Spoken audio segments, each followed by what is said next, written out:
to ask you about, just do a little of the very early history of you guys, because do you remember anything about life overseas? But you were like 11 when you came to this country, right? I mean, do you remember no, it all? I was like 8. Even younger, so is that kind of a blur? I remember a lot, actually. I mean, what was life like over there? Were you a normal kind of kid, just growing up, or were you into music then? Right, yeah.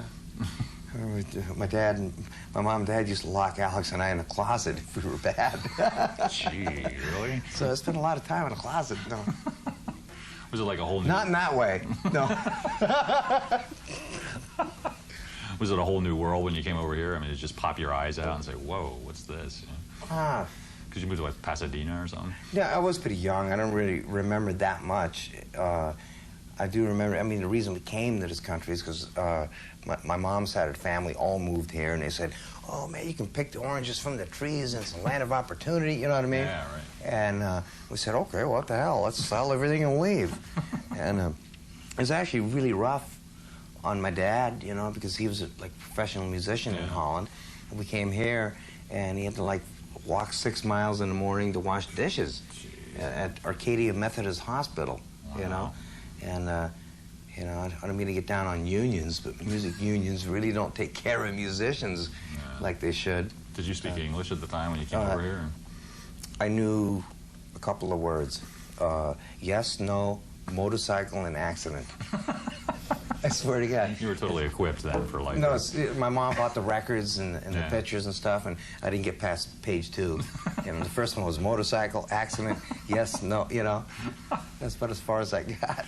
God. When did it become apparent that you and Alex were pretty talented kids? I mean, was it obviously you were musical at a certain point?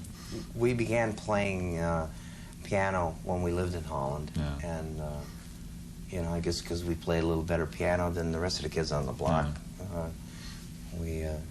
You play piano on this record. You're still pretty good, aren't you? I mean, might there be a solo keyboard album in your future?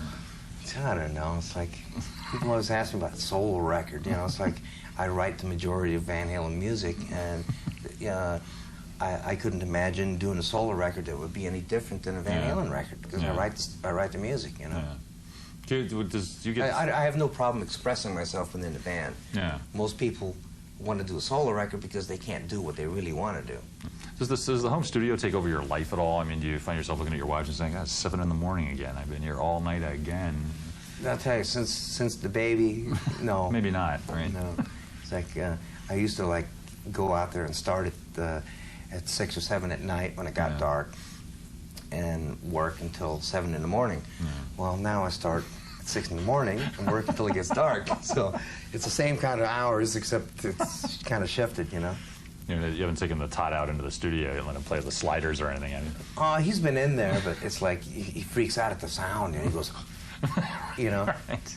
And they don't make, what do you call baby earphones, right? Baby muffles yet, you know, so. Did you have an immediate, like, rapport with the guitar? I mean, when you first picked one up, was it, wow, I can do this? It came kind of easy, you know. My brother, when we kind of swapped, he kind of went, see, you're better at that anyway. You know what I mean? I'm going, yeah, well, you're better at the drums. But, I mean, do you have really long fingers or something? Are you, like, physically prepared for this, or? I don't know.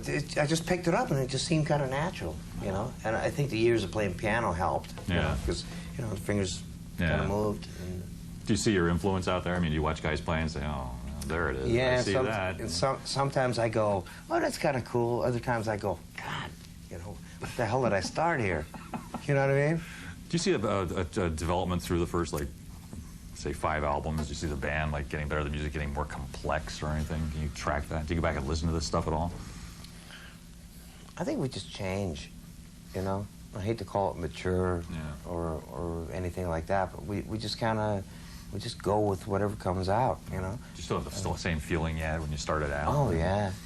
I mean, when I hear us on the radio, I go, you know, I get the goosebumps and the fur goes up, you know? It's like, oh, yeah, you know, it's exactly the same as it used to be. Yeah.